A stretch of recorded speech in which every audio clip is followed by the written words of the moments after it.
నాన్న మీకు స్తోత్రాలు. వాక్య ధ్యానంలోనికి మేము వెళ్తా ఉన్నాం. మీరు కృప చూపించండి. ఇక్కడ ఉన్నటువంటి ప్రతి ఒక్కరితో నాన్న మీరు నేరుగా మాట్లాడమని మేము ప్రార్థిస్తున్నాను. అయ్యా మీరు ఏర్పాటు చేసి నన్ను తీసుకుని వచ్చినటువంటి అయ్యా ఉపదేశకులను బట్టి మేము ప్రార్థిస్తున్నాను. అయ్యా మీరు వారిని బలపరచండి. అయ్యా మీ ముఖాంతరంలో నుండి దైవ శక్తి చేత ప్రభువా మీరు నింపి నడిపించమని మేము ప్రార్థిస్తున్నాను. మనుషులు మాట్లాడితే వ్యర్థం ప్రభువా. అయ్యా నాన్న నీవే వారిలో నుండి మాట్లాడమని మేము ప్రార్థిస్తున్నాను.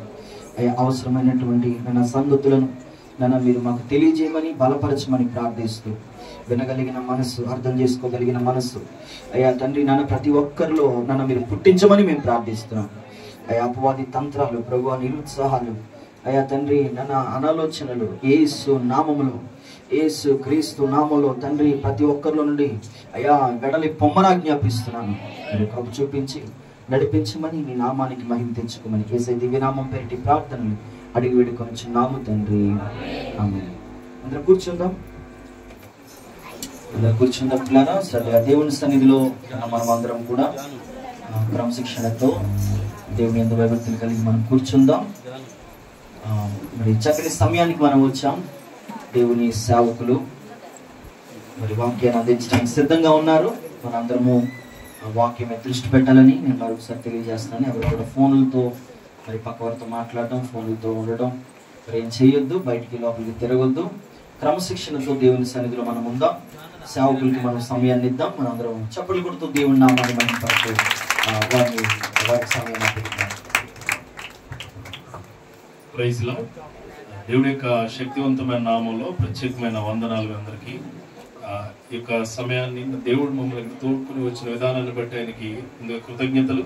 అదేవిధంగా మీకు సమయాన్ని ఇచ్చిన సంఘ కాపరికి, సంఘానికి కూడా ప్రత్యేకమైన వందనాలు. Praise the lord. హల్లెలూయా. అందరూ బాగున్నారండి? దేవునికి మహిమ కలుగును గాక. మిమ్మల్ని ముందుగా ఒక ప్రశ్న అడుగుతారు. ప్రశ్న ఏంటంటే, మనందరికీ శత్రువు ఉంటారు. అది ఇండివిజువల్గా శత్రువు ఉంటారు కదా, శత్రువు అనుకుంటారు. మీ మైండ్లో శత్రువు అనుకుంటే ఒకటి వస్తుంది ఆలోచన. ఎవరై ఉంటారు? మనుషుల ప్రకారం ఇక్కడ ఉంటారు. మీరు చూస్తారు కదా, వాళ్ళు అలాగే పెట్టుకోండి మనసులో. దేవునికి స్తోత్రం కలుగును. ఇప్పుడు వాక్యం అండి అది.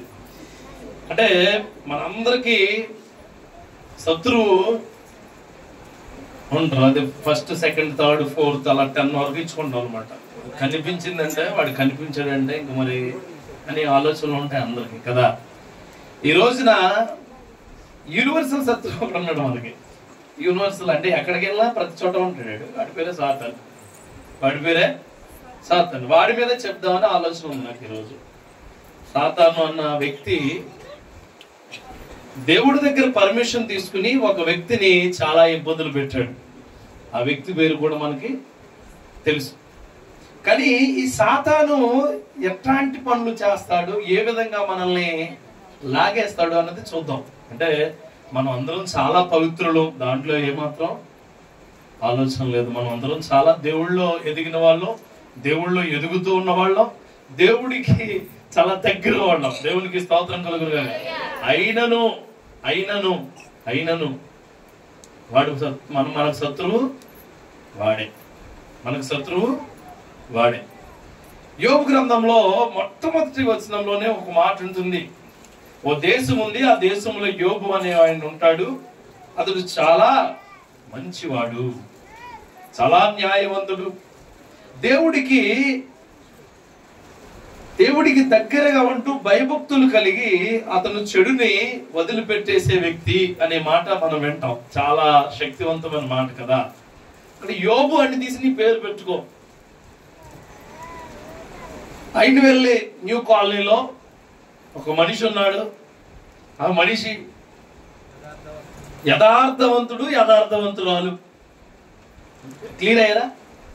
మైండ్ మీ శత్రువును అలా పెట్టుకోండి, తీయొద్దు. ఇంకా వాక్యం వచ్చినప్పుడు వెళ్ళిపోతుంది. అదే ఐండ్వెల్ న్యూ కాలనీ చర్చ్ లో నీ పేరు ఒక మనిషి ఉన్నారు, యథార్థవంతురాలను. హల్లెలూయా చెప్పండి. ఎలా ఒప్పుకుంటారు? ఎవరు చెప్పాడు మీకు? ఒప్పేసుకుంటారు ఏంటి? యథార్థవంతురాలు నువ్వు, యథార్థవంతుడువా? Let's see. అలాగే న్యాయవంతుడు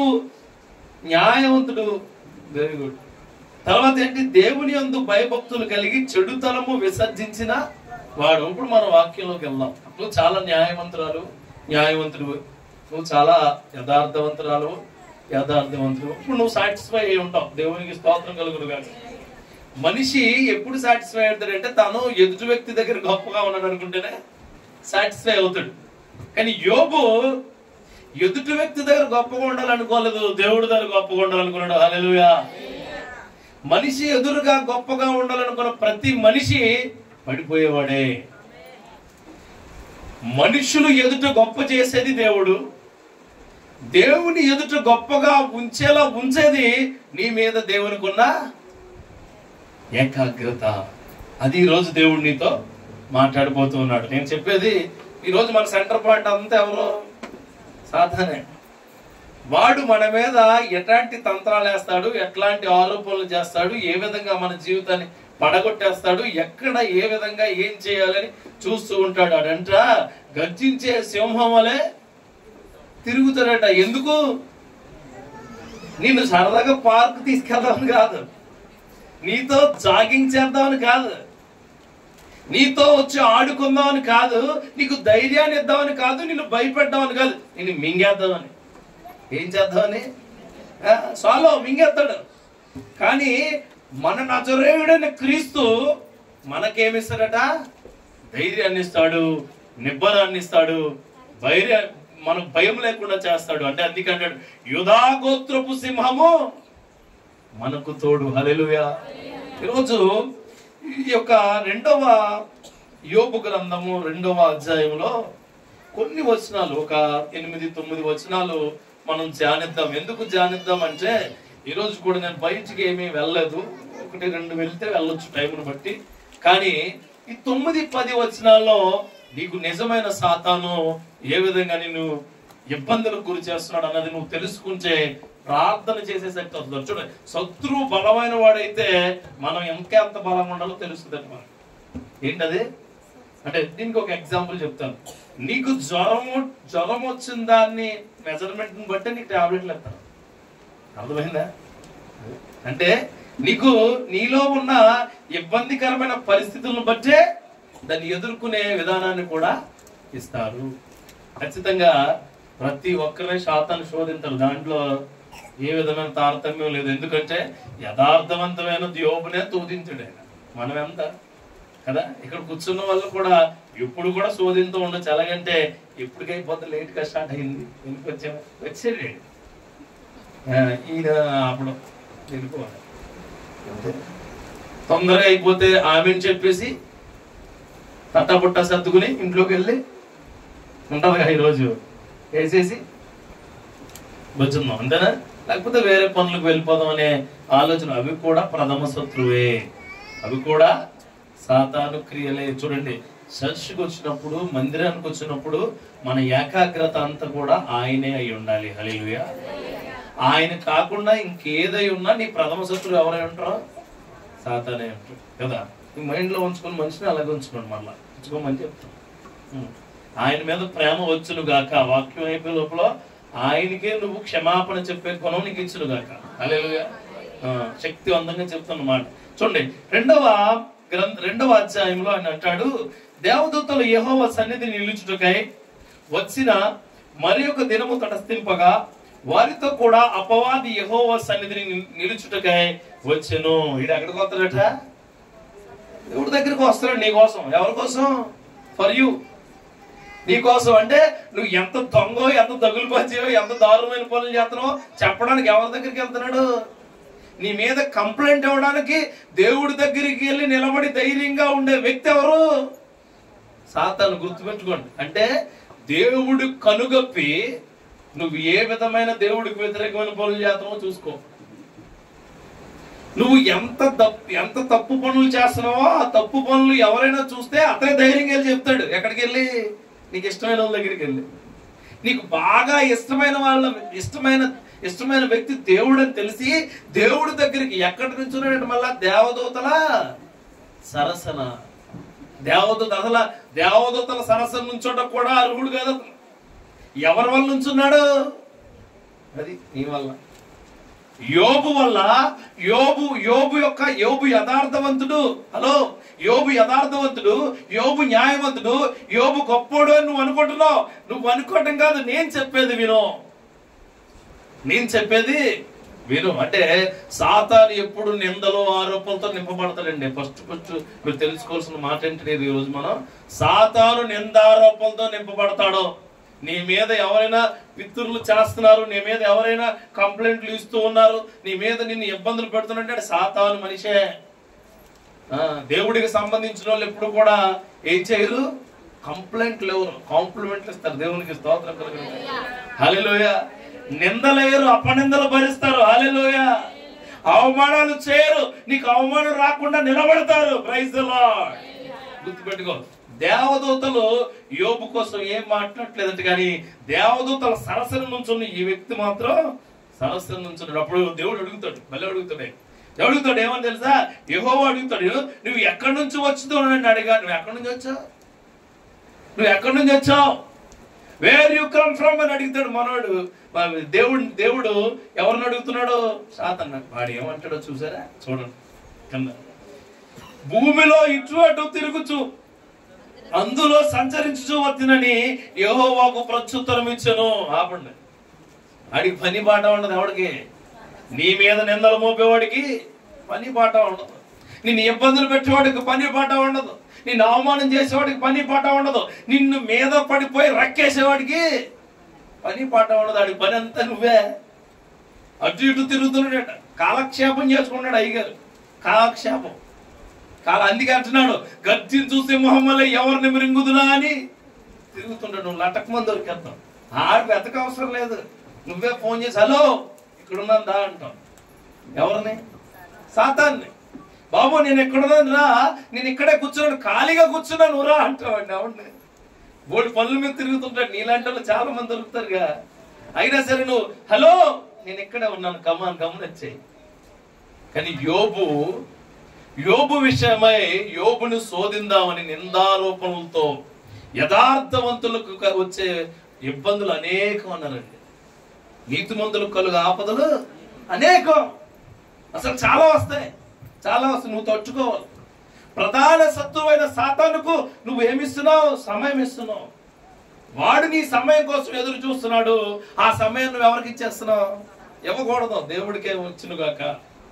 హల్లెలూయా. అందుకే అంటున్నాడు, సాతాను నిందారోపణలతో నింపబడ్డాడు. తర్వాత చూడండి, తర్వాత వచ్చిన అందుకు యెహోవా, నీవు నా సేవకుడని యోబు సంగతిని ఆలోచించిదివా. అంటే ఏంటి? అక్కడ అలా తచ్చాడుతూ ఉంటే ఆల్రెడీ తెలిసిపోయింది ఏమని. నువ్వు ఎవరి కోసం వచ్చావు నాకు ఎరుక. I know all things.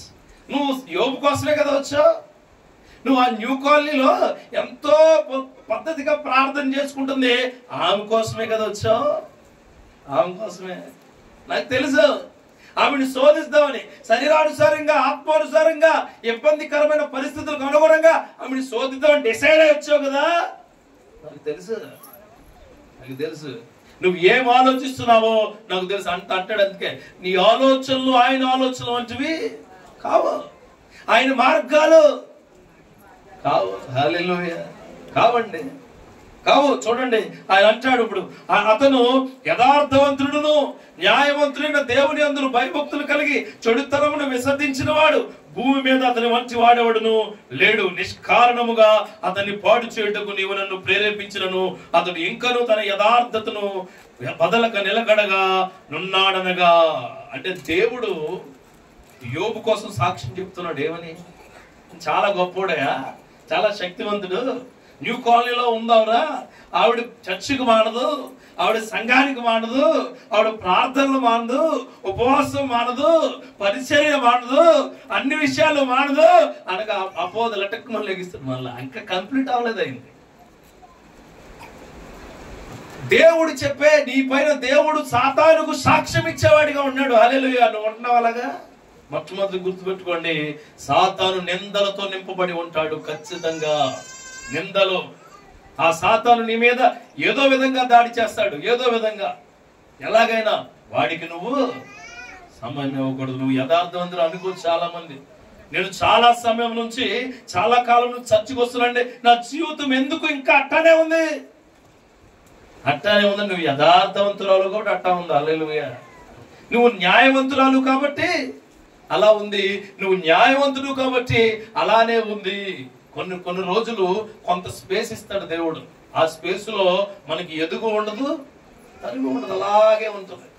దాన్ని నువ్వు తట్టుకుంటే దేవుడు నీకు గొప్ప సింహాసన కిరీటాన్ని ఇస్తాడు. దేవునికి స్తోత్రం కలుగును గాక.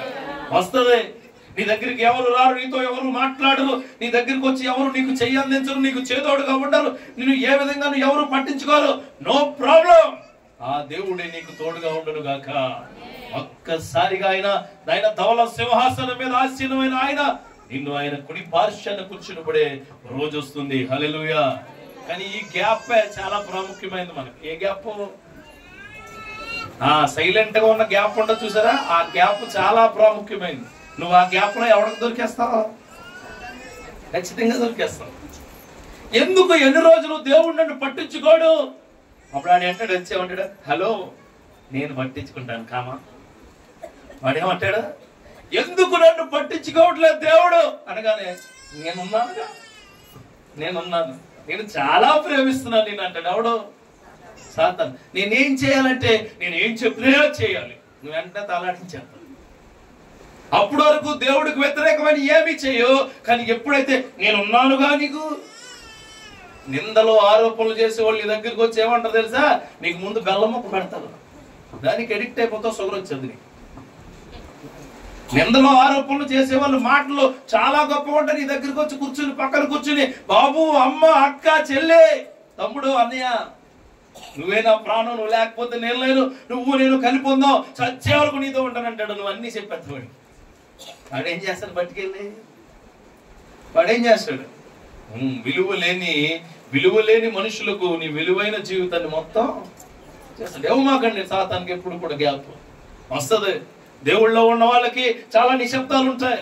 దేవుళ్ళో ఉన్న వాళ్ళకి చాలా నిశ్శబ్దంగా ఉంటుంది జీవితం, చాలా ఇబ్బందికరంగా ఉంటుంది జీవితం, చాలా చాలా చాలా చాలా ఇబ్బందికరమైన పరిస్థితులు గుండా నడవబడుతుంది. కానీ ఆ సమయమున నీ దగ్గరికి వచ్చిన అపవాదికి నువ్వు స్థానం ఇస్తే నీ జీవితం ఇంకా దౌర్భాగ్యమైన స్థితిలోకి వెళ్ళిపోతుంది.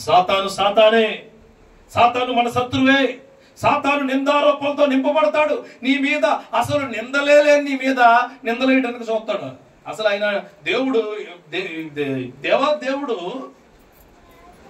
యోబు కోసం చెప్తున్నాడు సాక్ష్యం ఏమని? బాబు, అతను చాలా పర్ఫెక్ట్, మామూలు పర్ఫెక్ట్ కాదు, చాలా పర్ఫెక్ట్. అతను చాలా లాయల్ గా ఉండే వ్యక్తి, తను చాలా యథార్థవంతుడు అని చెబుతూ ఉన్నప్పుడు ఇంకా ఇది ముగించక ముందే మొదలెడతాడు. మనోడు చూడండి 5వ వచనంలో, అపవాది చర్మము కాపాడుకొనుటకై చర్మమును, తన ప్రాణమును కాపాడుకొనుటకై తన కలిగినంత యావత్తును నడిచును గదా. ఇంకొక సారి నువ్వు చెయ్యి చాపి అతని ఎముకను, అతని దేహమును మొత్తిన ఎడల అతడు నీ ముఖము ఎదుట నిన్ను దూషించి నిన్ను విడిచిపోవును అని. ఆపండి, ఇది మొట్టమొదటి పాయింట్ నేను చెప్పాను. సాతాను నిందారోపణలతో ఉంటాడు, గుర్తుపెట్టుకోండి. సాతాను నిందలేస్తూ ఉంటాడు. నీకు వ్యక్తిగతంగా నిందలు వచ్చేస్తాయి నీ మీద. ఎందుకు నా జీవితం ఎలాగైపోయింది, ఎందుకు నాకు ఎదుగు బొదుగు లేదు, ఎందుకు నాకు నప్పలైపోతున్నాను, ఎందుకు నా జీవితం ఎదగడం లేదు, ఎందుకు నా అనుకున్న వాళ్ళు నాకు దూరం అయిపోయారు, ఎందుకు అన్న ప్రశ్నలు వచ్చినప్పుడల్లా గుర్తుపెట్టుకోండి, నేను సాతాను పట్టేసుకున్నాడు, ఖచ్చితంగా పట్టేసుకున్నాడు. ఖచ్చితంగా యెహోవా ఇచ్చెను, యెహోవా తీసుకునే మాటే చాలా గొప్ప మాట. హల్లెలూయా. నాకు ఆ దేవుడు తోడు అనుకునే మాట గొప్ప మాట. ఏదైనానో ఆయన కృప, ఏదైనానో ఆయన చిత్తము, ఏదైనానో నాకు ఆయన ఉంటే చాలు అనుకున్నదే గొప్ప మాటగా నిలబడుతుంది. హల్లెలూయా. సాతాను నిందారోపణలతో ఉంటాడు, ఖచ్చితంగా అంటాడు. మరలా ఇవన్నీ చెప్పాక నువ్వు గొప్పడు అనుకుంటున్నావేమో, అతనికి మంచి శరీరం ఇచ్చో, అతనికి మంచి జీవితాన్ని ఇచ్చో, ఒక్కసారి అయి తీసి చూడు. ఏమన్నాడా? ఒక్కసారి అయి తీసి చూడండి. మన ఇంట్లో, మన కుటుంబంలో, మనకి కుటుంబం నడుస్తున్నప్పుడు ఒక అలజడి వస్తుంది. మన అనుకున్న మనిషి మనకు దూరం అయిపోయినప్పుడు నిద్ర పట్టదు, మనకి చాలా ఇబ్బంది అయిపోద్ది. మనుషులు అసలు ఓర్చుకోలేము అన్నమాట. చాలా ఇబ్బందికరమైన పరిస్థితి ఎదుర్కొంటాం. ఆ టైంలో దేవుడిని ఒక్కోసారి అడగాలనిపిస్తుంది. ఏమన్నా తెలుసా? ప్రభువా, ఎందుకు నన్ను ఇలా వదిలేసావు అంటారుగా? ఇవన్నీ నాకు చూపించడానక, ఇవన్నీ నాకు ఇవ్వడానక, నా జీవితం ఇంత దారుణంగా అయిపోతుందని నువ్వు చూడనక నువ్వు మాట్లాడలేవయ్యా అనే మాట నీ నుంచి రానేమాకండి. హల్లెలూయా. చూడండి, అంటాడు ఆయన, నువ్వు ఎక్కడ నలగొట్టబడ్డావో అక్కడ నిన్ను హెచ్చించబోతున్నాను. హల్లెలూయా. ఎక్కడ పోగొట్టుకున్నావో అక్కడ నేను నిలబెట్టబోతున్నాను. ఎక్కడ నువ్వు కోల్పోయావో అక్కడ నీకు అన్ని ఇవ్వబోతున్నాను. నువ్వు కోల్పోయిన మనుషులు, నువ్వు కోల్పోయిన వ్యక్తులు, నువ్వు కోల్పోయిన ప్రపంచము, నువ్వు కోల్పోయిన ఆస్తి, నువ్వు కోల్పోయిన ప్రతి విధమైన క్రియ దేవుడు నీకు అనుగ్రహించును గాక. చెవులు గలవాడు శక్తివంతంగా వినుగాక. ఆమేన్. వినండి, పరిశుద్ధాత్మ శక్తితో చెబుతున్న మాట ఇది. ఆ శాతాను చెబుతున్నాడు దేవుడితో. ఏంటో తెలుసా? బాబో, చర్మాన్ని ఇచ్చావు, శరీరాన్ని ఇచ్చావు, తనకు మంచి జీవితాన్ని ఇచ్చావు, ఒక్కసారి తీర్చుడు. ఉన్నా లేకపోయినా దేవుడు ఉన్నాడు అనుకున్నవాడే గొప్పవాడు. గుర్తుపెట్టుకోండి. మళ్ళీ చెప్తున్నా, మనకున్నా లేకపోయినా దేవుడు ఉన్నాడు, ఉంటాడు అనుకున్నవాడే గొప్పవాడు. వాడితో ఎప్పుడు దేవుడు ఉంటాడు. హల్లెలూయా. ఏమీ వద్దండి, మనకి ఏమీ వద్దు. ప్రభువా, నువ్వు ఉంటే చాలు. నా జీవితం చాలా స్పేషియస్ అయిపోయింది. నా జీవితంలో ఎవరూ లేరు. నా అనుకున్న వాళ్ళు నన్ను ఏసడిస్తున్నారు, నా అనుకున్న వాళ్ళు నన్ను తిడుతూ ఉన్నారు. అయ్యో అనుకున్నప్పుడు నీకు ఒక ఆలోచన వస్తుంది. ఏ ఆలోచన తెలుసా? దేవుడు ఉన్నాడా అంటే మీరు అలా చూడమాకండి, మీకు కూడా అనిపిస్తుంది. ఒక్కొక్కసారి ఏమనిపిస్తుంది? పర్సులో 500 1000 రూపాయలు ఉన్నప్పుడు ఏమనిపించదు. పర్సులో 10 రూపాయల దగ్గరికి వచ్చేసినప్పుడు అనిపిస్తుంది. ఏమని? ఉన్నావా?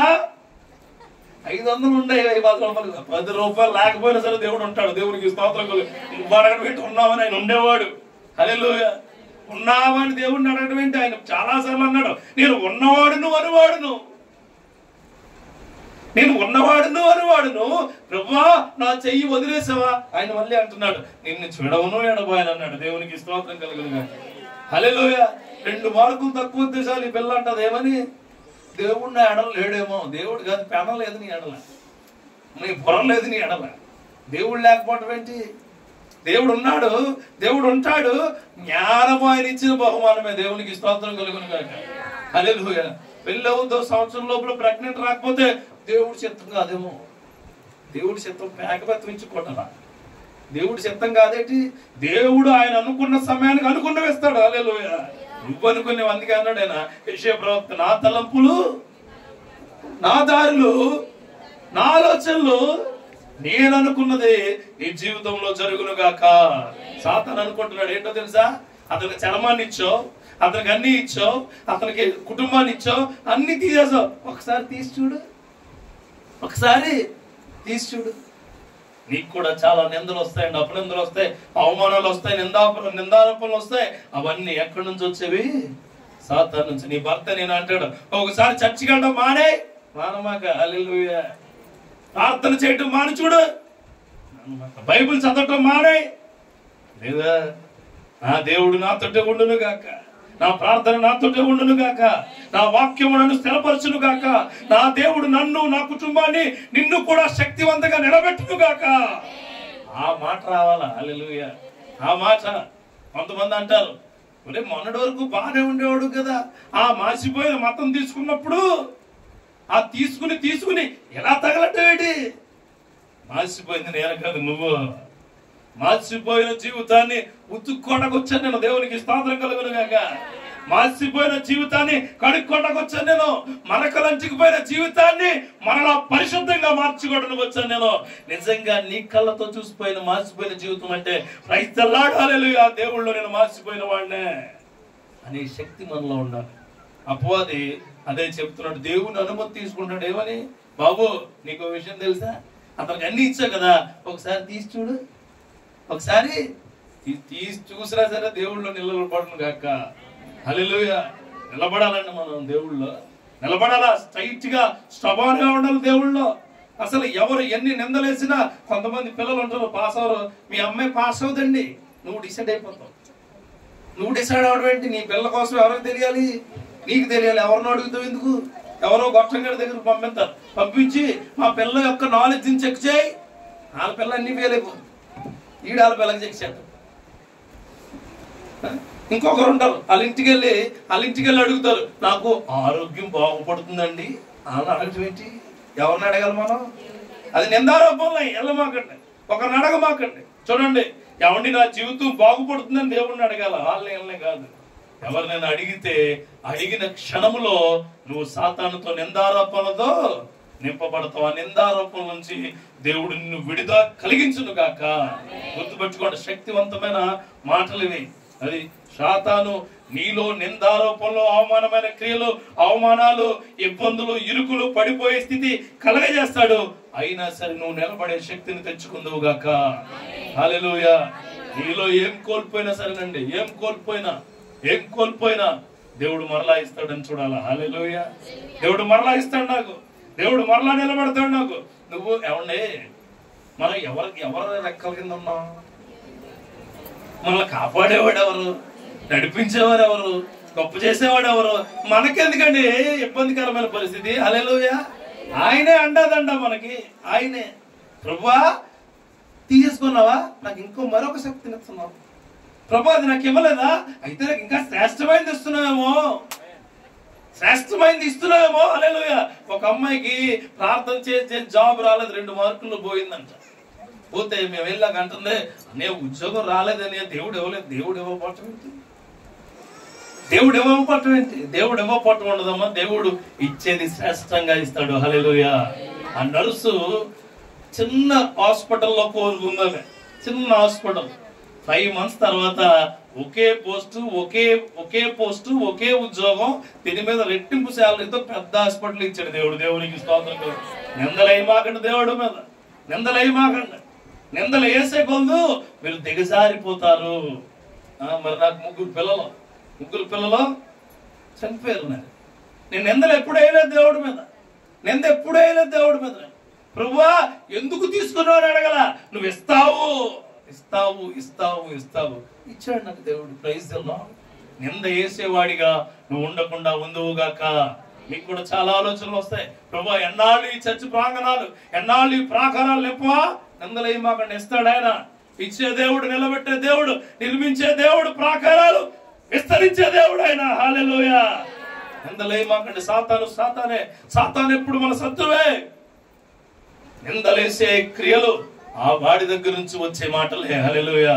నీ జీవితం కూడా బాగుపట్టలేదు అని కాదు, నా దేవుడు నా దగ్గర ఉంటే బాగుపరిచే దేవుడు. హల్లెలూయా. శక్తివంతంగా బాగుపరుస్తాడు, శక్తివంతంగా.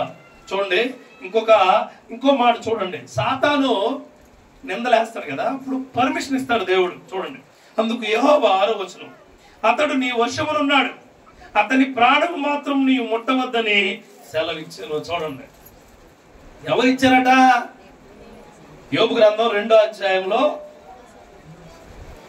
అధ్యాయము 1 నుంచి 10 వచనాలు, కుదిరితే 10 వచనాలు. హల్లెలూయా. మధ్యలో రిఫరెన్స్లు కూడా నేనే చెప్పేస్తున్నాను, మీకు ఏమీ చెప్పట్లేదు.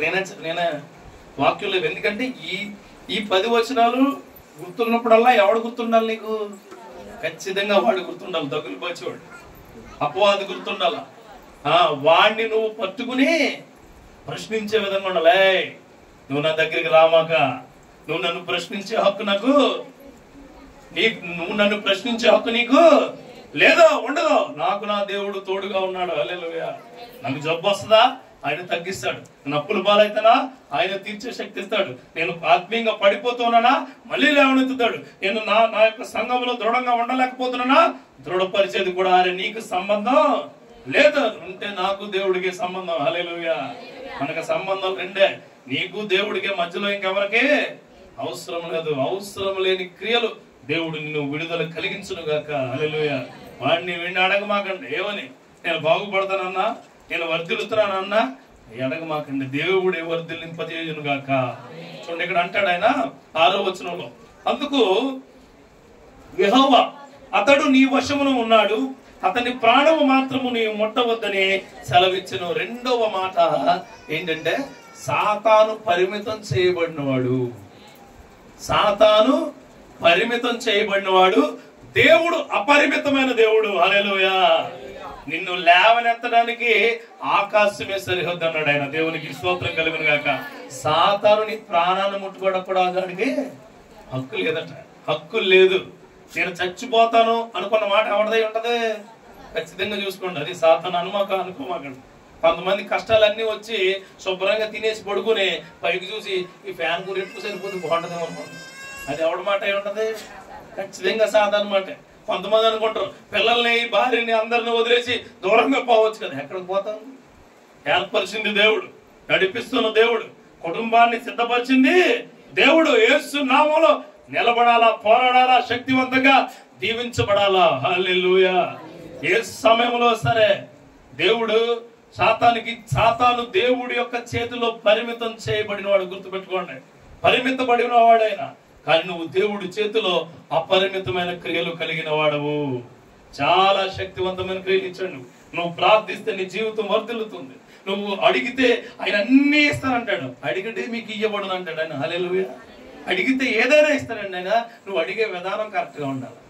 అడిగే విధానం కరెక్ట్. గోడ చాటు నుండి అడిగితే ఏమవుతాడు ఆయన? దుప్పడు మూసుకెట్టుకుని అడిగితే ఏమవుతాడు ఆయన? నోరు బ్లాస్ట్ వేసుకుని ప్రభు అంటే ఇస్తాడేంటి ఆయన? వినపట్లేదు ఆయన సరిగా. నువ్వు హృదయానికి ఏం చేస్తావు? పెద్ద చైన్ కొనుక్కుని వేసేసుకుంటావు. వేసేసుకుని హల్లెలూయా స్తుతి అంట. వినపడదు. హృదయాన్ని ఓపెన్ చేయాలా? హల్లెలూయా. హృదయాన్ని ఓపెన్ చేయాలా? ఆ హృదయానికి పాపం అనే తాళం కప్పేసుకుని ఆ తాళం చేయాలి ఎక్కడో పడేసుకుని దేవుడికి మొరపెడతా ఉంటావు. ఆ తాళాలు పగులును గాక. హల్లెలూయా. ఆ బందీలు విడుదల కలుగును గాక. పరిమితం చేయబడిన వాడు సాతాను. నువ్వు అపరిమితమైన ప్రేమలో ఉన్నావు. దేవుని ప్రేమలో గుర్తుపెట్టుకో. అపరిమితమైన ప్రేమ నీ ఆరోగ్యాన్ని, నీ కుటుంబాన్ని, నీ క్రియలను, నీకున్న ప్రతి శక్తివంతమైన ఆలోచనలు స్థిరపరచబడును గాక. హల్లెలూయా. గుర్తుపెట్టుకోండి నా సోదరి సోదరుడు. ఈయన అంటాడు, అప్పుడు దేవుడు అంటాడు, బాబు వాడు నీ వశంలోనే ఉన్నాడు. ఎవరు? యోబు నీ ఆధీనంలో ఉన్నాడు, నీ కంట్రోల్లో ఉన్నాడు. కానీ గుర్తుపెట్టుకో, అతను ప్రాణాన్ని నువ్వు ముట్టొద్దు. అతను లోపల ఇంటర్నల్ గా నువ్వు ముట్టడానికి సరిపోవు. ఎక్స్టర్నల్ గానే అన్ని. సాతాను నీకు చేసేదంతా ఎక్కడ? బయటే. లోపల చేయడానికి వాడికి హక్కు లేదు. హల్లెలూయా. శరీరాన్ని ఇబ్బంది పెడతాడు, శరీరానుసారంగా నేను ఇబ్బంది పెడతాడు, టెన్షన్స్ పెడతాడు, తలనొప్పి వస్తుంది, కాళ్ళు నొప్పులు వస్తాయి, నువ్వు ఎక్కడికో తిరుగుతావు, నీ చెప్పులు అరిగిపోతాయి, అన్ని చేస్తాడు. కానీ లోపల దేవుడు కలిగిన హృదయాన్ని నాడు ఏమీ చేయలేడు. పరిమితం చేయబడిన వాడు సాతాను. అపరిమితమైన ప్రేమ కలిగిన వాడు మన దేవుడు. దేవునికి స్తోత్రం కలుగును కదా. అందుకే చెప్తున్నాను, మన శత్రువు ఎప్పటికీ సాతానే. సాతానే నీ శత్రువు, అపవాదే నీ శత్రువు. మనుషులు కాదండి. మనుషులు శత్రువుగా నీ మైండ్ లో పెట్టుకోమాకండి. మనుషులు నీ మైండ్ లో శత్రువుగా పెట్టుకుంటే నువ్వు ఎవడు మాట్లాడినట్టు అది. నువ్వు సాతాను అనుకుని సాతాను గాని నెత్తిలో పెట్టుకుని ఎవరినో శత్రువుగా పోతుంది. ఆయన అంటాడు, ఇన్ని వల్ల నీ పొరుగు వారిని నువ్వు ఎలా చూసుకుంటున్నావు అలాగే చూడు. 5 రొట్టెలు 2 చేపలు ఎంతమందికి పెట్టాడు ఆయన? అపరిమితమైన ప్రేమ. దేవునికి స్తోత్రం కలుగును గాక. వాళ్ళు అంటారు, వాళ్ళ శిష్యులు, బాబు సాయంత్రం అయిపోయింది, ఇలా అక్కడికి ఎక్కడికైనా పంపించేస్తే ఆ మెస్సులో భోజన హోటల్లో కట్టేస్తారేమో, పంపించండి. లేదు కూర్చోబెట్ట. ఎందుకు కూర్చోబెట్టమని అడిగినా కూర్చోబెట్టంతే కుదరదు. ఎందుకు కూర్చోబెట్టాలి? నీ దగ్గర ఎన్ని ఉన్నాయి? 5, 2 ఉన్నాయి. కలుపు మల్టిప్లై చేయి. హల్లెలూయా. ప్రార్థనతో మల్టిప్లై చేశాడు. మిగిలిన తర్వాత కూడా ఎంతమందికి ఎత్తారట అవి? అపరిమితమైన ఫీడింగ్ నీకు ఇచ్చును గాక. హల్లెలూయా. అపరిమితమైన అప్పులు ఉన్నాయి నీకు. దేవుడు చెబుతూ ఉన్నాడు, నీ శక్తితో నువ్వు అవి తీర్చుకోబోతున్నావు. Praise the lord. నీ శక్తితోటే. దాంతో ఇబ్బంది పడుతూ లాక్కోలకు పీక్కోలేక చివరి వారం నుంచి ఈ వారం వరకు కూడా ఏమిటి ఎలాగని మైండ్ లో పెట్టుకుని టెన్షన్ పడుతున్న నీతోనే దేవుడు మాట్లాడుతున్నాడు. అట్లాంటి హృదయాలు ఇక్కడ ఉన్నాయి. ఖచ్చితంగా చెబుతున్నాడు, రాబోయే నెలలో అది తీర్చబడును గాక. హల్లెలూయా. శక్తివంతంగా తీర్చబడును గాక. అపరిమితమైన దారులు నీకైనా తెరవబడును గాక. అపరిమితమైన దారులు నీ ద్వారానే. ఎవరెవరు అనుకో, చాలా మంది అంటారు నీ అప్పుడు తీరును గాక. ఎవరి వల్ల తీరవు, నీ వల్లే తీరుతాయి. నీ శ్రమ, నీ ఆలోచన, నీ క్రియలు, నీ పని, నువ్వు సంపాదన, నీ చెమట ద్వారానే నీ అప్పులన్నీ తీర్చబడును గాక. హల్లెలూయా. దేవుడు ఆ శక్తిని నీకు ఇస్తాడు. అందుకే అంటున్నాడు ఆయన, ఆయన ప్రాణాన్ని మాత్రం నువ్వు పట్టుకోకంటే సాతాను అపరిమితమైన వాడు అన్నాడు, కానీ సాతాను ఎవరిలో పరిమితమైన వాడు? దేవుడు. అంటే సాతాను కూడా ఎవరి చేతిలో అనగదొక్కబడిన వాడు. కానీ నువ్వు మాత్రం కుడి పార్శ్వాన కూర్చునే మనిషి. దేవునికి స్తోత్రం కలుగును గాక. చూడండి, సాతాన్ని పంది పిల్లలతో పోలుద్దాం. సాతాన్ని నీ పిల్లోడినేమో నీ పిల్లోళ్ళ చూసుకుందాం కదా కదా. పంది పిల్ల ఎక్కడ ఉంటది? ఎక్కడ పెట్టాలి దాన్ని? దొడ్లోనే పెట్టాలి, మురుకులోనే పెట్టాలి. కానీ నీ పిల్లోడిని మురుకులు పెడతావా? ఎక్కడ పెడతావు? కుడి పార్శ్వాన్ని కూర్చోబెట్టుకుంటావు. ఆయన నీ బుగ్గ గిలుతాడు, నిన్ను కరుస్తాడు, నిన్ను కొడతాడు, నిన్ను కరిచేస్తాడు, ఇబ్బంది పెడతాడు. నువ్వు చిరాకు పడతావేమో కానీ ఆయన్ని తీసుకెళ్ళి ఎక్కడ పడేవు? దేవునికి స్తోత్రం కలుగును గాక. హల్లెలూయా. అపరిమితమైన ప్రేమ నీకు దేవుడు ఇవ్వబోతూ ఉన్నాడు. కానీ నువ్వు నాకు అదే కావాలి, అక్కడే దొల్లుతా. ఎక్కడ? ఎవరు దొల్లి దగ్గర? మురుకు కుంటలో తొల్లుద్ది కదా పంది. ఇక్కడే బాగుంది సంతూర్ సోపు లాగానే దొల్లుతుంది. అక్కడ దొల్లమాట. వచ్చేయండి బయటికి. ఆయన హిస్సోపుతో నేను కడుగుతానన్నాడు. హల్లెలూయా. హిస్సోపుతో, అపరిమితమైన ప్రేమ కలిగిన హిస్సోపుతో నిన్ను కడుగు. ఆయన పరిమితం చేయబడినాడు అన్నాడు. వాడు ఇంట్లోకి రాడు. ఇంట్లోకి రావడానికి అర్హత లేదు. నీ హృదయంలో రావడానికి అర్హత లేదు. నీ ప్రాణాన్ని ముట్టుకోవడానికి అర్హత లేదు. నిన్ను దిగజార్చడానికి అర్హత లేదు. బయట ఏమైనా చేయొచ్చు అని, కానీ నువ్వు హృదయంలో దేవుడు ఉంటే అపరిమితమైన క్రియలు నీ జీవితంలో జరుగును గాక. ఇది రెండవది. ఇక మూడవది చూడండి అన్న చెప్పారు. ఓకే, సాతాను అన్నవాడు నిందలతో నింపబడతాడు. ఫస్ట్ నిందలేస్తాడండి. రెండోది ఏం చేస్తాడు? దీనికి పరిమితమైన క్రియలు చేయమని దేవుడు ఇస్తాడు. మూడోది ఏం చేస్తాడంటే వాడి దాడులు అనేకంగా ఉంటాయి. అసలు అలా ఎలా ఉండవు. సాతాను చేసే దాడులట అసలు మనకు నిద్రే పట్టదట. సాతాను చూడండి ఎలా ఉంటాయి చూద్దాం. 7వ వచనం చదవండి. కాబట్టి అపవాది యెహోవా సన్నిధి నుండి బయలు వెళ్ళి, అంటే అక్కడ నుంచి వచ్చేసాడు, పర్మిషన్ తీసుకున్నాడు. ఎవరిదైనా అది నువ్వు కూడా అంతే. దేవుడి దగ్గర పర్మిషన్ తీసుకొని సాతాను నిన్ను భయపెట్టి, బాధ పెట్టి, ఇబ్బంది పెట్టి, కక్ష పెట్టి, కన్నీళ్లు పెట్టి, నిన్ను కింద పడి లేవకుండా నిద్రపోయే విధంగా ఉంచేసినా సరే నువ్వు ఎవడకు లొంగకూడదు. లొంగమాగదు, అసలు లొంగకూడదు. న్యూ కాలనీ చర్చిలో అసలు అలాంటి లొంగకూడని హృదయాలు స్థిరపరచబడును గాక. అసలు సమస్య లేదు. I will be always with God. ఏమైనా ఏదైనా ఎక్కడైనా ఉద్యోగంలో ఇబ్బంది లొంగమాగండి. అసలు పరిచర్లో ఇబ్బంది లొంగమాగండి. ప్రసంగాల్లో ఇబ్బంది, ప్రార్థనలో ఇబ్బంది లొంగమాగండి. ఎవండి నాకు మోకాళ్ళు నొప్పండి, వంచు మోకాళ్ళని. హల్లెలూయా. హృదయం వంచితే మోకాళ్ళు కూడా వంగుతాయి. ముందు నీకు వంగాల్సిందేంటి? హృదయం వంగాల. నువ్వు పరిమితం చేస్తున్నావు నీ ప్రార్థన ఎక్కడ? మోకాళ్ళ దగ్గర. పరిమితం చేస్తున్నావు ప్రార్థన ఎక్కడ? నిద్ర దగ్గర. పరిమితం చేస్తున్నావు నీ ప్రార్థన ఎక్కడ? నీ ఆకలి దగ్గర. పరిమితం చేస్తున్నావు నీ ప్రార్థన ఎక్కడ? ఈ లోకానుసారమైన క్రియలు కలిగిందర వంచు. నీ హృదయాన్ని వంచే దానిలో నువ్వు ఉంటే, వంచేవాడిలో నువ్వు ఉంటే దేవుడు నిన్ను పరిమితమైన ప్రేమతో కాపాడబడబోతున్నాడు. హల్లెలూయా. Bless you always bless you అంటాడు దేవుడు. నేను ఆశీర్వదిస్తూనే ఉంటున్నాడు. కానీ నీకు తెలుసా, సాతాను లొంగాడట దేవుడికి, కానీ మనం లొంగలేకపోతున్నాం. ఇక్కడ చూడండి, నా మాటల్లోనే ఆయన అక్కడ మాట తీసుకుని నువ్వు చెప్పినట్లే కానివ్వు కాకని వచ్చాడు బయటికి. ఎవరు? సాతాను మన శత్రువే. మన శత్రువు కూడా ఎవడు మాట విన్నాడు? కానీ ఒక చోట ఉంటది, నేను భుజంగములను నాగుప్రాములను ఆడు అపవాదాడు. ఆ శక్తి ఎవరికి ఇచ్చాడు? దేవుడు మనకిచ్చాడు. హల్లెలూయా. అంటే దేవుడి దగ్గర లొంగిపోయి నీ మీద దాడి చేసేవాడిని కూడా దేవుడు నీకు అధికారం ఇచ్చాడు ఆయన చంపేది. కానీ మనం ఏం చేస్తున్నాం? మన ఆత్మీయతను మనం చంపేసుకోండి. గుర్తుపెట్టుకోండి, సాతాను మొట్టమొదటిగా నిందలతో వస్తాడు, రెండవదిగా పరిమితం చేయబడి ఉంటాడు, మూడవదిగా దాడులు చేస్తూ ఉంటాడు. చూడండి ఆ దాడి ఎలా ఉంటుంది చూడండి. కాబట్టి అపవాది యెహోవా సన్నిధి నుండి బయలు వెళ్ళి అధికారులు మొదలుకొని నడినెత్తు వరకు బాధకల కురుపులతో యోబును మొత్తెను. అతడు ఒళ్ళు గోక్కునుటకై చెల్ల పెంకు తీసుకుని బూడిదలో కూర్చుండగా. ఆపండి చాలు. ఇక్కడ ఓ మాట ఉంటుంది, సగ్గడ్డ వేసింది అనుకోండి. మనకి సగ్గడ్డ తెలుసా? ఒక్క సగ్గడ్డ అయితే తట్టుకుంటామండి. అలాంటి సగ్గడ్లు అరికాల నుంచి ఎక్కడ వరకు ఉన్నాయనికి?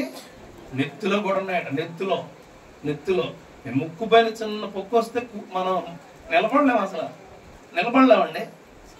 మరి మీరు నిలబడతారేమో కానీ అవ్వదు మరి. కానీ ఈయనకి సాతాను ఎక్స్టర్నల్ గా చర్మము అన్నాడు కదా, చర్మం మీద అన్ని కురుపులు పెట్టేశాడు. దాడులు అనేకమైన ఉంటాయి, అనేకమైన. చూడండి, క్రైస్తవుడు గట దాడి మొదలెడితే ఆగదట అస్సలు. అది ఎలా మొదలెడుతుందో దాడి చెప్తా. ముందు ఆరోగ్యం మీద కొడతాడు సాతాను. ఆరోగ్యం, ఏ ఆరోగ్యం? మనిషి బాహ్య సౌందర్యం కనిపించే ఆరోగ్యం మీద కొడతాడు. రెండోది వెంటనే డబ్బు మీద కొడతాడు. ఈ ఆరోగ్యం పట్టుకుని ఎక్కడికి వెళ్తాం మనం? హాస్పిటల్కి వెళ్తాం. హాస్పిటల్కి వెళ్ళి అంటే అడేవులు అవుతుంది మన దగ్గర డబ్బులు. రెండోది డబ్బుల మీద కొడతాడు. మూడోది బంధుగణం మీద కొడతాడు. చుట్టూ ఉన్న బంధుగణం. ఎవరో బంధువులు. బంధువులు మనకు డబ్బులు ఎప్పుడు అయిపోతున్నాయి వాళ్ళు మన దగ్గరికి రారు. ఇది మామూలు సత్యం. ఇక్కడే కాదు, ఆది కాండంలోనే మొదలైంది ఆ సత్యం. ఎక్కడ? ఆది కాండంలో. డబ్బులు అన్నీ ఉన్నప్పుడు యేసేపుని ఎక్కడ పడేశారు? ఒంట్లో పడేశారు. చివరికి అయ్యే డబ్బులు అయిపోయిన తర్వాత యేసేపు దగ్గరికి ఈ దుర్మార్గులు అందరూ వచ్చారు. కానీ యేసేపు ఏం చేశాడు? బాబు అన్నయ్య, మీరు నన్ను కాపాడారు కాబట్టి, మీరు నన్ను అమ్మేశారు కాబట్టి నేను కూడా మిమ్మల్ని అమ్మేస్తానన్నాడా? వాళ్ళెవరో తెలియకుండా వాళ్ళకి సాయం చేశాడు. దేవునికి స్తోత్రం. మూడోది బంధువులు, స్నేహితులు, శ్రేయోభిలాషులు అందరూ కూడా ఇలా చిటికెత్తే దూరం ఎగిరిపోతారు. రారాల దగ్గరికి కూడా రారండి. నాలుగోది ఏంటో తెలుసా? 4 అతి పవిత్రమైన ఆత్మీయత కోల్పోతాం. నాలుగోది ఏంటి? ఇవన్నీ లెక్కలండి. కావాలంటే మీరు లెక్కలు వేసుకోండి ఇంటికి వెళ్ళి. ముందు ఆరోగ్యం మీద కొడతాడు, తర్వాత డబ్బుల మీద కొడతాడు, తర్వాత చుట్టూ ఉన్న స్నేహితులు, బంధువులు, ఆత్మీయుల మీద కొడతాడు. నాలుగోది నిన్ను ఆత్మీయత మీద కొడతాడు. అంటే దేవుడు నీలోకి తీసేద్దామని చెబుతాడు. ఐదోది ప్రాణం తీసుకుంటాడు. ఈ 5 జరుగుతాయి. అంటే సాతాను మన మీద చేసే దాడుల్లో ఇవన్నీ ఉంటాయి. యోబు మీద చేసిన దాడి ఏంటంటే శారీరకమైన దాడి చేసాడు. మొట్టమొదటిగా చర్మం మీద, అన్నిటి మీద ఏం తీసుకొచ్చాడు? కురుపులు తీసుకొచ్చాడు, ఇబ్బందులు తీసుకొచ్చాడు. చూడండి, బాప్తిసం తీసుకున్న వెంటనే మొదలవుతాయి. ఖచ్చితంగా బాప్తిసం అనుభవం ఉన్న వాళ్ళు ఉంటే తెలుస్తుంది. అప్పుడు వరకు తలకాయ పోట్లు లేని అన్ని తలకాయ పోట్లు కొత్తగా వస్తాయి. తట్టుకోవాలా, నిలబడాలా. హల్లెలూయా, హల్లెలూయా. మనం కట్టుకున్న వైట్ శారీ, వైట్ క్లాత్ వేసుకున్న వైట్ షర్ట్ అంత పవిత్రంగా ఉండదు. క్రైస్తవేమో నిలబడి సాధించుకునే విధంగా ఉంటుంది. హల్లెలూయా. అవి కొన్ని రోజులు ఉంటాయి, కానీ ఎప్పుడైతే నిలబడతామో దేవుడు శక్తివంతంగా చూపిస్తాడు మనల్ని. Praise the lord. ఈ యోబు చివరి గ్రంథానికి వెళ్ళిపోతే చివరి గ్రంథం ఉంటుంది. యోబు ఏది కోల్పోయాడో దానికి మరింత రెట్టింపు క్రియలు చూశాడు. హల్లెలూయా. నిలబడాలంటే నిలబడాలి. చూడండి, ఆయన అంటాడు, బాధ కలిగిన కురుపులతో యోబును మొత్తాడు. బాధ కలిగిన కురుపులతో. ఎవరు మొత్తారు? అది ఎవరు? దేవుడు మొత్తలేదు. ఎవరు మొత్తారు? సాతాను మొత్తులు మొత్తమే కదా. సాతాను ఇబ్బంది పెట్టినవి అసలు ఇబ్బందులే కావు. నాదే చెప్తాను చిన్న ఎగ్జాంపుల్. 9 నెలల్లో డెలివరీ అయిపోయిన తర్వాత బాబు చచ్చిపోయాడు. నాకు చనిపోయాడు. అది ఎవరు మొత్తాడు అనుకోనా? బంధువులు దూరం అయిపోయారు, స్నేహితులు దూరం అయిపోయారు, చుట్టూ ఉన్న వాళ్ళు దూరం అయిపోయారు.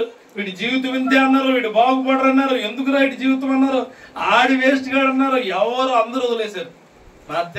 మొత్తం అందరూ స్పేస్ లో ఉన్నాం, దేవుడు సేవ చేసాం, దేవుడు విధానంలో గట్టిగా పట్టుకుని వెళ్ళాం. రెండోది మళ్ళీ జరిగింది, మళ్ళీ మొత్తాడు. 3 మళ్ళీ మొత్తాడు. 4 మొత్తడం ట్రై చేసాడు, కుదరలే. దేవునికి స్తోత్రం కలుగును గాక. దేవుడు బిడ్డనిచ్చాడు, నిలబెట్టాడు. ఆ నిలబడిన చూసినప్పుడల్లా దేవుడి మహాకృప గుర్తు వస్తుంది నాకు. Praise the lord. దేవుడు మొత్తడండి. సాతాను మొత్తుతాడు, సాతానుని దేవుడు మొత్తుతాడు. దేవునికి స్తోత్రం కలుగును గాక. ఇంకోటి తెలుసా, ఆయనకున్న విశేషమైన అధికారులు కూడా నీకు కూడా ఇచ్చాడు. అందుకే నువ్వు కూడా మొత్తొచ్చు. ఎలా మొత్తొచ్చో తెలుసా? వాక్యం ద్వారా. ఎలా మొత్తొచ్చో తెలుసా? ప్రార్థన ద్వారా. ఎలా మొత్తం తెలుసా? సహవాసం ద్వారా. ఎలా మొత్తం తెలుసా? నీ యొక్క కృతజ్ఞతార్పణల ద్వారా. నాకు అన్నగారు చదువుతూ లాస్ట్ గా చదివారేంటి? కృతజ్ఞతార్పణలు. హల్లెలూయా. కృతజ్ఞతార్పణలు. దేవుడికి అది ఎన్ని బాధ పెట్టిన అర్పణలు మాత్రం మానకండి. నీ హృదయాన్ని ఇవ్వడం, నీ దశమ భాగాన్ని ఇవ్వడం, నీ క్రియలను ఇవ్వడం, నీ కాపుదలను ఇచ్చిన దేవుడికి కృతజ్ఞతలు చెప్పడం ఎప్పుడు ఆపమాకండి.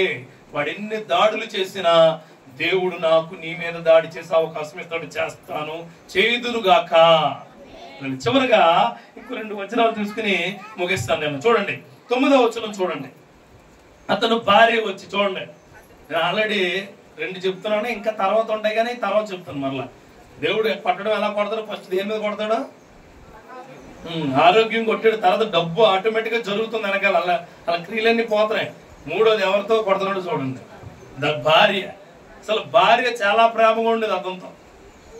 ఇప్పుడు చూడండి, సౌందర్యాన్ని చూసి వచ్చే భర్త కానీ సౌందర్యాన్ని చూసి వచ్చే భార్య కానీ నిలబడి ముందు సౌందర్యాన్ని చూడడం మానేయండి. ఏం చూడాలా? ఆత్మీయతను చూడాలా. దేవునికి స్తోత్రం కలుగును గాక. నిజమైన భర్త నిజమైన భార్య యొక్క ఆలోచనలు ఎప్పుడు తెలుస్తాయి తెలుసా? భర్త భార్య ఇబ్బందికరమైన పరిస్థితులు ఉన్నప్పుడు తెలుసు. నీకు జ్వరం వచ్చినప్పుడు నీ భార్య ఎంత గొప్పగా ఉంటుందో తెలుసు. నీ భార్య ఒంట్లో బాగలేనప్పుడు నువ్వెంత గొప్పగా ఉంటున్నావో తెలుస్తుంది. హల్లెలూయా, హల్లెలూయా. అది నువ్వు అన్ని బాగున్నప్పుడు, డబ్బులు ఉన్నప్పుడు, నువ్వు మంచి అనుకుంటే, మంచి బట్టలు కొంటే ఆ ఉన్న ప్రేమ వేరు. నీకు ఇబ్బంది కష్టం వచ్చినప్పుడు దేవుని ప్రేమ చూపించడం వేరు. ఒకవేళ అలాంటి వాళ్ళు ఎక్కడ ఉంటే చాలా జాగ్రత్తగా ఉన్నాడు. అర్థమైందా? మనం దేవుని ప్రేమలో ఉన్నాం, దేవుని ప్రేమ కలిగి మాత్రమే ఉన్నాం. దేవునికి స్తోత్రం కలుగును గాక. దేవుడు ఏర్పరచబడిన మీ వివాహ బంధాన్ని మీరే కాచుకును గాక. ఎవరో కాయలండి వచ్చి ఆత్మాను నడు నిప్ప అనమాక, నీకు వస్తే తెలుస్తుంది. ఆత్మాను తలనిప్ప ఏ పత్రం వచ్చి కొట్టేటప్పుడు తెలుస్తుంది. తలనొప్పి, నిజమైన తలనొప్పి ఎలా ఉంటుంది. ఆత్మ ఏడుపు మొక్క వేసుకుని ఉంటావు. పొద్దున్న చేతలు పని చేస్తాం, మరి ఆవిడ ఏడుతుండదేంటి? పొద్దున్న నుంచి కొన్ని భార్య అంటారు, ఆత్మాను బయట తిరుగుతున్నావు, ఇంట్లో కూర్చుని తింటాకేముండదు. ఆత్మాను బయట తిరుగుతున్నావు అంటే బయట ఎవరి కోసం వెళ్తున్నాడు? నీ కోసం, నీ బిడ్డ కోసం, నువ్వు వేసుకుంటున్న ఫ్యాన్ బిల్లు కొట్టడం కోసం, కుదిరితే ఏసీ స్విచ్ ఆన్ చేసుకోవడం కోసం, ఆ ఫ్రిడ్జ్ లో గటగడా తాగుతున్నావు కదా దానికోసం వెళ్తున్నాడు ఆయన బయటికి. ఆత్మాని ఇబ్బంది పెట్టమాక. చాలా మంది భర్తలు, చాలా మంది భార్యలు చాలా సునాయాసంగానే వెళ్తున్నారు. నీకేముంది, ఇంట్లో ఉండి తెలుస్తుంది, బయటికి వెళ్తే తెలుస్తుంది. 20 రూపాయలు సంపాదించడం ఈ రోజులో చాలా కష్టంగా ఉందండి. చాలా కష్టం. It's very difficult. 500-1000 రూపీస్ ఎర్న చేయడం అంటే ఇది ఈ రోజుల్లో చాలా కష్టంగా ఉంది. నీ భర్త యొక్క మనస్సును నువ్వు చూడు, నీ భర్త యొక్క ఆలోచనలు నువ్వు చూడు.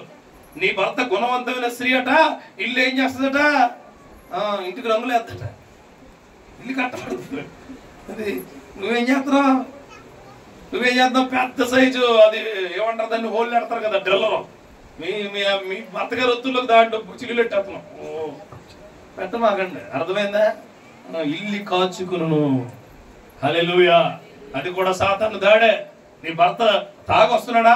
చెప్పు, ప్రార్థించు, అడుగు దేవుడిని, మోకరించు. తప్పు నీది. నీ భర్త తాగుతున్నాడంటే ఆయనది కాదు. గుర్తుపెట్టుకో. ఇక్కడ ఉన్న వాళ్ళు ఉన్నారేమో. నీ భర్త తాగుతున్నాడంటే తప్పు ఎవరిదే? ఇదే. ప్రార్థించాలా, ప్రార్థించాలా, గోజాడాలి దేవుడిని. యాకోబు పెరుగులాటలాగా ప్రార్థించాలా. హల్లెలూయా. లేని చేసుకున్నాడు, మళ్ళా 12 ఏళ్ళు చేయి, నేను మళ్ళా చేస్తాను. దేవునికి స్తోత్రం కలుగును గాక. చేశాడంతే. నీ భర్త కోసం ప్రార్థించు, ప్రాధేయపడు, అడుగు. ఆ సాతాన్ని దూరం చేయి. అలాగను తాగేది వచ్చాడు ముందుకెళ్ళి ఇంకోసారి తాగేమంటాడు, మళ్ళీ ప్రార్థించి సైలెంట్ గా ప్రార్థించాలి. చూడండి, so many prayers are in silent and the ways are very clear to the Holy Spirit అన్నాడు దేవుడు. భక్తుడు ఏమన్నాడు తెలుసా? నీ ప్రార్థనలన్నీ నిశ్శబ్దంగా ఉంటేనట, నిశ్శబ్దమైన దాంట్లో ప్రార్థన చేస్తే సాతాను కోసం నీ దారులు చాలా గొప్పగా ఉంటాయంట. దేవునికి స్తోత్రం కలుగును గాక. కానీ నువ్వేం చేస్తావు? ఆయన ముందుకెళ్ళి ప్రభువా ఈ దుర్మార్గుణ్ణి అనమాట ప్రార్థించు, ప్రార్థన చేయాలి. ఇక్కడ చాలా మంది అలాంటి కార్యాలు ఇబ్బందులు ఉన్నారేమో. నువ్వు ప్రార్థన చేయి, ఆయన దగ్గరికి వెళ్ళి మంచిగా మాట్లాడు. కాబట్టి మన బిడ్డలు బాగుపడవు, మన క్రియలు బాగుపడవు, మన పరిస్థితులు బాగుండవు. మీరు ఒక్కసారి ఆలోచించండి. హల్లెలూయా. బైబిల్ మనకి ఏం చెప్పుద్దో తెలుసా? ఆలోచించమనే చెప్పుద్ది. హల్లెలూయా. మార్పు అన్నది నీ ఇష్టం. ఆలోచనకర్త మనకి దీని ద్వారా అన్ని ఇస్తున్నాడు మనకి. భర్తల గమ్ముని తీసి పాడేయకండి. అర్థమైందా? ఆడు ఉంటే ఎంత, లేకపోతే ఎంత అంటారు. ఆడు లేకపోతే ఏముంటుంది నీకు తెలియదు. ఆ విషయం తెలుసా? చాలా మంది అంటారు ఏమని, ఆడుంటే అంత పెద్ద విషయం కాదండి. విషయం ఆడే విషయం, ఆయనే విషయం నీ ఇంటికి. హల్లెలూయా. గృహాధిపతిగా నియమించాడు ఆయన దేవుడు. Praise the lord. ఆయన శక్తి కోసం నువ్వు ప్రార్థించదువు గాక. హల్లెలూయా, హల్లెలూయా. భార్యని కూడా ఏమనమాకండి. ఇక్కడ ఎందుకు చెప్తున్నానంటే భర్తలు తక్కువ మంది ఉన్నారని. మీరు కూడా ప్రార్థన పరులుగా ఉంటే ఇంట్లో భార్య ప్రార్థన నిలబడద్దట. ప్రైజ్ లా ఎక్కువ గోజాడుతూ ఉంటాం మీరు దేవుడు, ఎక్కువ చాలా ఎక్కువ గోజాడుతూ ఉండాలి దేవుడు. ఆ గోజాడే కృప దేవుడు నీకు కలుగజేయను కదా. అదే అన్నాడు, నీతిమంతులకు బాధలు అనేకము. వీడు సాతాను దాడులు కూడా అనేకమే. అది కూడా సాతాను దాడే. నువ్వు సాతానుతో యుద్ధానికి వెళ్ళకూడదు, దేవునితో సంధికి వెళ్ళాలా. దేవునికి స్తోత్రం కలుగును గాక. నువ్వేం చేస్తావు? సాతానుతో సంధి చేసుకుంటావు. ఏమంటారు తెలుసా మీరు? కొద్దిగా తాగే ఎంత నువ్వే చేస్తావు, పాడు చేస్తావు. మళ్ళీ వీళ్ళు ఏమంటారు తెలుసా? చాలా గొప్పగా చెప్తారు. ఇప్పుడు ఎక్కడికి వెళ్తాడో తెలిసారా? ఎక్కడికో తెలుసా? అక్కడికి ఎంకరేజ్ చేస్తావు. అతనికి మొత్తం ఫ్లైట్ వేసుకు వెళ్ళిపోతాడు. అప్పటి వరకు నడిచి వెళ్తాడు. ఎంకరేజ్ చేయవాకండి.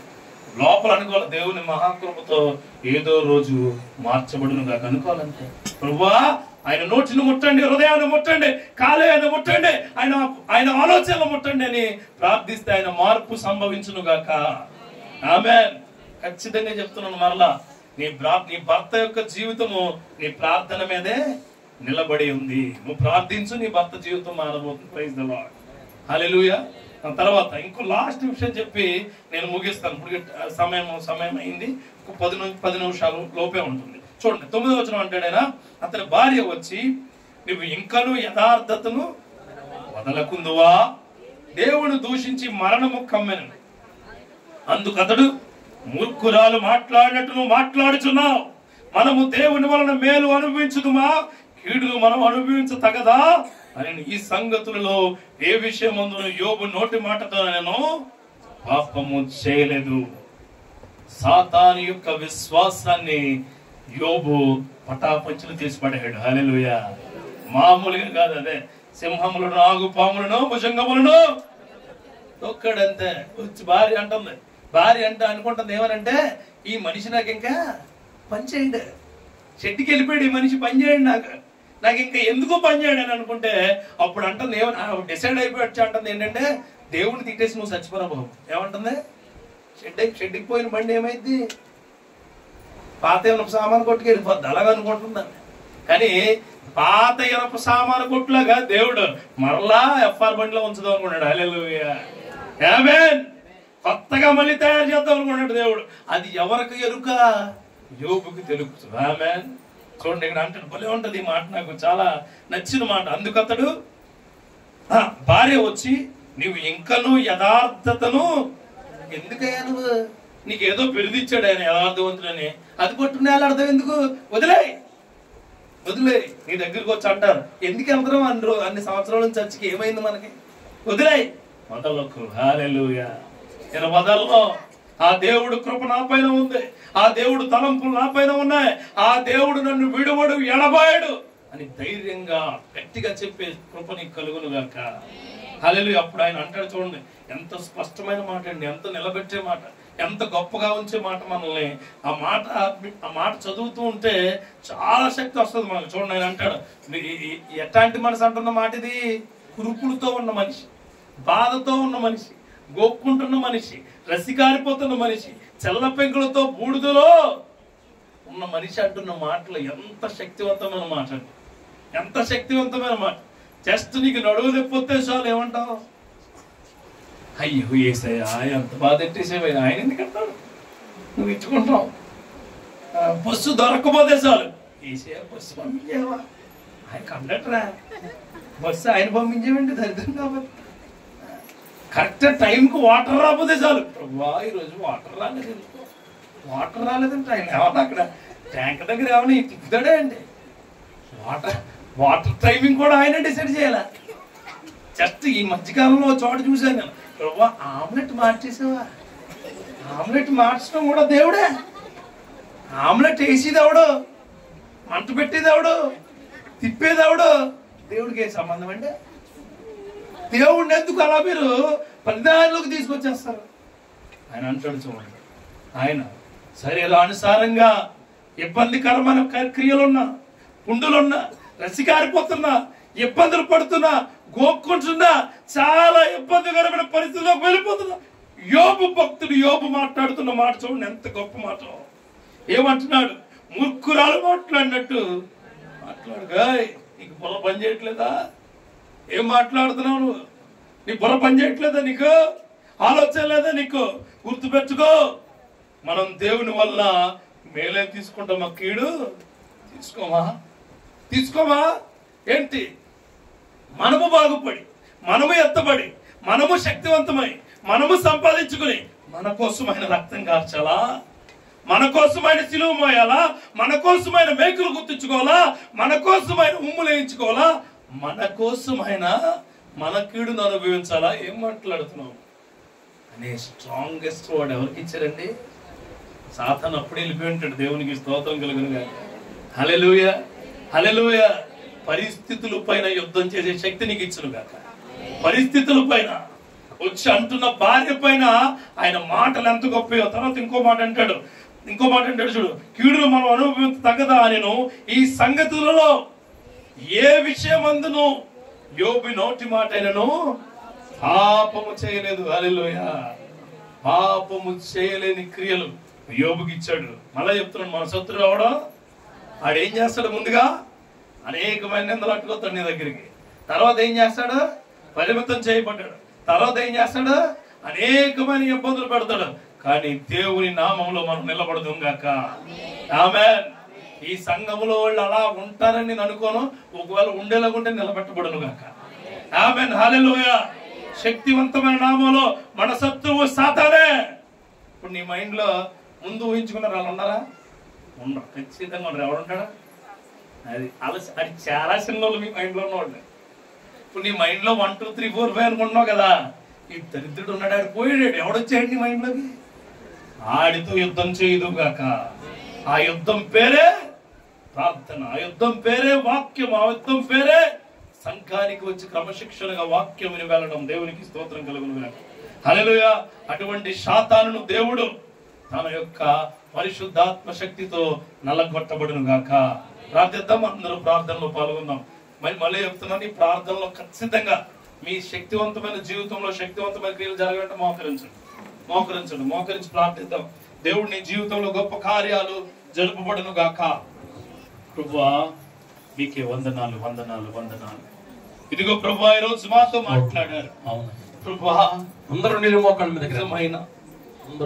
నిజమైన శత్రువులు మాకున్న మనుషులు అనుకుంటున్నామయ్యా. ప్రభువా మాతో ఉన్న మనుషులు మా శత్రువులు అనుకుంటున్నాం. మా అమ్మ శత్రువు, నాన్న శత్రువు, తండ్రి శత్రువు, అత్త మామూలు శత్రువు, అన్నదమ్ములు శత్రువు,